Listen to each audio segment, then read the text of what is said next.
maandalizi yote yameweza kuwekwa na kukamilika. Mpaka sasa angalau 90% ya wale ambao kwamba tulikuwa tunataka watoke katika maeneo yale, na ni hilo peke yake ndio tunasubiri kwa watu waweze kutoka. Tunashukuru na kuambia wale ambao kwamba waliweza kusikia mwito, lakini wale ambao kwamba walobaki, hatuyafanya haya kwa jambo lolote jingine.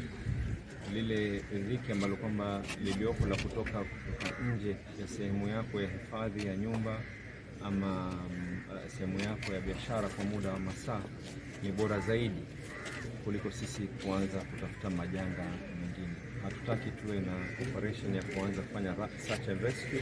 We simply want to have an operation to make sure kwa hili jumba liweze kuangushwa kwa usalama. Everything has been prepared. We are working very closely with the national government. Ingelikuwa haiwezekani kama hatutofanya kazi pamoja. The army has legally been deployed to be able to assist katika program hii. We've been working with the county commissioner na timu nzima ya administration together with the sub-county administration ya serikali. We've released the community health promoters wamezunguka door to door.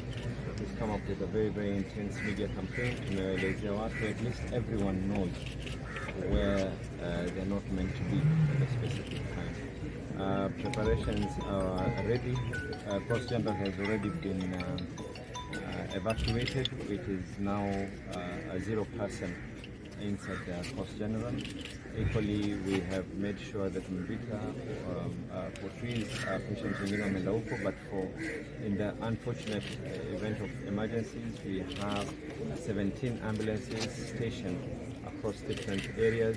We have enough fire trucks that are already stationed within different areas, and in a very calculated way watakuwa wanaingia katika ile scene baada ya mlipuko ili kuhakikisha kwa zile vumbi ziweze kutulia.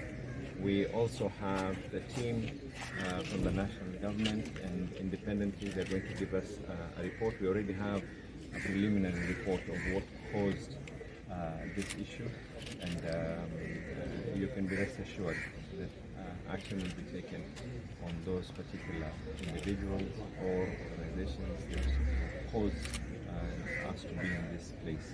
I do not want to dwell much on that because the final report will be done after the debris has been cleared for us to see the foundation inside, but we already have a preliminary report. But right now what is at hand is to make sure that we do this in the safest way possible. We have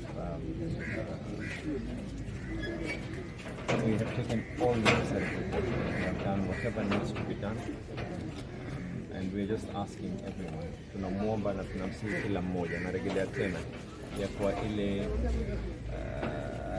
starehe na raha ambayo kwamba uko nao kukaa katika sehemu yako ya biashara na katika nyumba kwa muda wa masaa halisi yale ambayo kwamba yatakaweza kutokea kiwango fulani kwa mita, na hii ni based on international protocols na best practices advised by the military. Kiwango fulani ikiwa katika sehemu ile, basi kupatikana hai itakuwa ni ngumu, utapatikana kwa vipande. Kiwango kingine mwili wako utakuwa tayari ikiwa haujaumia na vipande vya mawe vitakupiga, basi mapafu yako yatakuwa yenye kuathirika. Na mbele zaidi kuna na athari hususan watu wazima na watoto, masikio kuweza kupata matatizo kwa sababu ya ile sauti kubwa.